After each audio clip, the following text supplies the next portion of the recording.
The founding of ancient Rome is rooted in myth, starting with a pair of twin brothers, Romulus and Remus.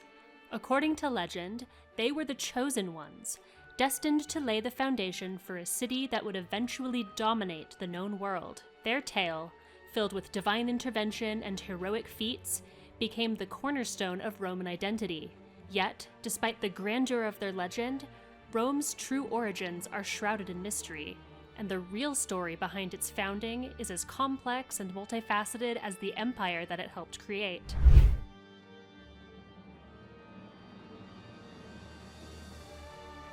Romulus and Remus, born to divine parents Mars and the Vestal Virgin Rhea Silvia, were the product of a prophecy. Their journey to greatness, however, would involve sacrifice and betrayal.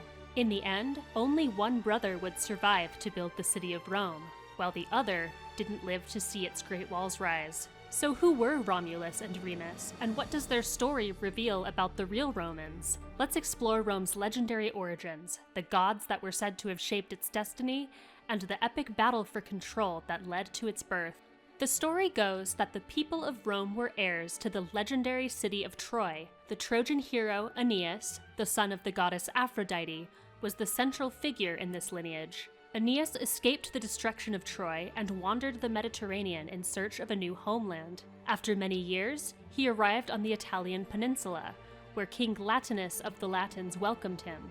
There, Aeneas married Latinus's daughter Lavinia, leading to a conflict with the local prince Turnus, who also sought her hand. This conflict, fueled by the goddesses Venus and Juno, culminated in a duel, with Aeneas emerging victorious. Aeneas went on to found the city of Lavinium, which became the precursor to the future city of Rome.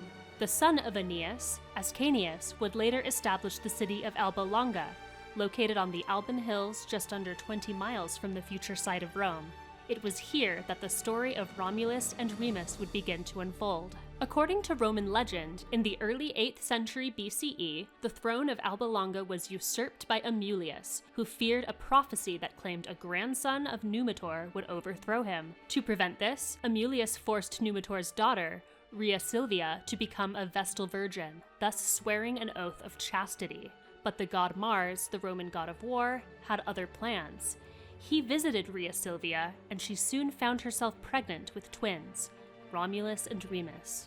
Amulius, enraged by the birth of the twins, ordered them to be thrown into the Tiber River, hoping they would die. However, the servants assigned to dispose of them couldn't bring themselves to carry out the task. Instead, they left the twins by the river, expecting them to perish. However, the twins were discovered by a she-wolf, known as the Lupercal, who nurtured and protected them as her own. Eventually, Faustulus, one of Numitor's shepherds, found the twins. He took them in and raised them as his own with his wife, Acra Laurentia, without revealing their true heritage. As they grew, Romulus and Remus began to exhibit natural leadership qualities. Soon, they had gathered a group of young men eager to follow them. One day, while tending to their flock of sheep, Romulus and Remus encountered shepherds who worked for Amulius. A fight broke out, and Remus was captured and brought before King Amulius. Romulus was enraged. He rallied a group of followers and stormed the palace, rescuing his brother and killing the king in the process. In doing so, the twins restored Numitor to the throne. At this moment, Romulus and Remus discovered the truth about their identities. They were the grandsons of the restored King Numitor, and they could be offered the kingship of Alba Longa. But the brothers refused. Instead, they decided to establish a new city of their own. Romulus and Remus decided they would build their new city on the banks of the Tiber River, where they had been left to die as infants. But the brothers could not agree on the exact location of their new city. Romulus favored the Palatine Hill, while Remus preferred the Aventine Hill. To settle the dispute, they turned to the gods, performing an augury, a form of divination using birds. Remus reported seeing 6 birds, while Romulus claimed to have seen 12. Each brother believed their own omen to be the most favorable, and conflict between them escalated. Romulus began to construct a trench and walls around his chosen site. Remus mocked Romulus's wall by jumping over it in retaliation, leading to a violent argument. In a fit of rage, Romulus, or perhaps one of his followers, killed Remus. And so Romulus became the sole founder of the new city. Accounts of the death of Remus vary. The Roman poet Ovid, for example, suggested that one of Romulus's men struck the fatal blow. But what happens next in the legend is clear. Romulus established the city of Rome by himself and in his own name. Romulus's inaugural reign of Rome is said to have laid the foundation for the city's imposing institutions. He organized the citizens into 3 tribes, forming the core of Rome's military and social structure. Romulus also established the Senate and fortified the city's perimeter with walls, symbolizing the strength and the unity of the newly founded city. Rome's population grew, and its citizens, who were predominantly men, were forced to look elsewhere for wives. So, Romulus orchestrated the abduction of women from the neighboring Sabine tribes. Legend has it that, while the Sabines were of course furious, they were not equipped to overtake the new Roman legion, so the kidnapped brides eventually integrated into Roman society. Romulus's reign over Rome was characterized by epic military conquests, divine favor, and an unrelenting determination to establish the most powerful city the world had ever seen. After Romulus died, Romans believed that he had been taken to the heavens, where he became one of the gods. Eventually, with the establishment of the Roman Republic, the Romans rejected the notion of kingship, instead favoring a system of elected officials. Yet the legendary figure of Romulus still loomed large, and the she-wolf that nurtured him and his twin brother became a symbol of Rome's strength and resilience. Romulus came to be known as a divine figure.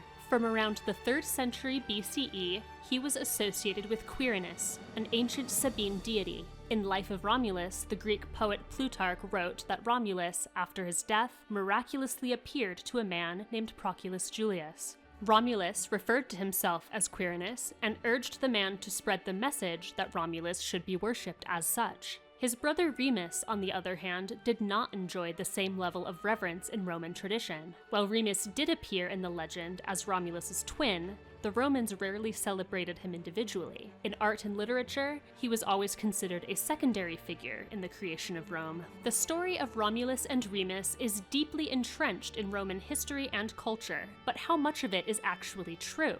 Archaeological evidence suggests that Rome was likely founded in the early 7th century BCE, later than the legendary date of 753 BCE. The historical accuracy of Alba Longa, a kingdom said to be ruled by Numitor, is also questionable, as the area actually comprised a collection of small villages at the time. Rome was in fact founded alongside the Tiber River. This was a practical location that provided natural defenses and trade routes. The story of Romulus and Remus, then, may reflect the conflicts and the struggles that occurred as various tribes came together to form the city of Rome.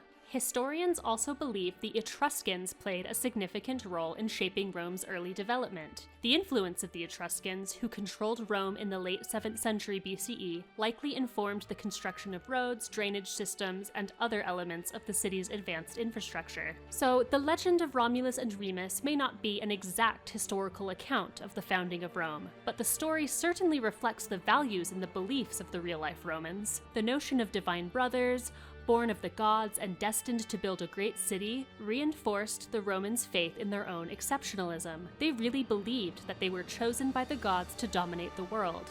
This, of course, drove their ambitions for endless expansion and conquest. The legend of Romulus and Remus wasn't just about the past. It reflected the Romans' aspirations for their future and their predestined place in history as the ultimate center of power.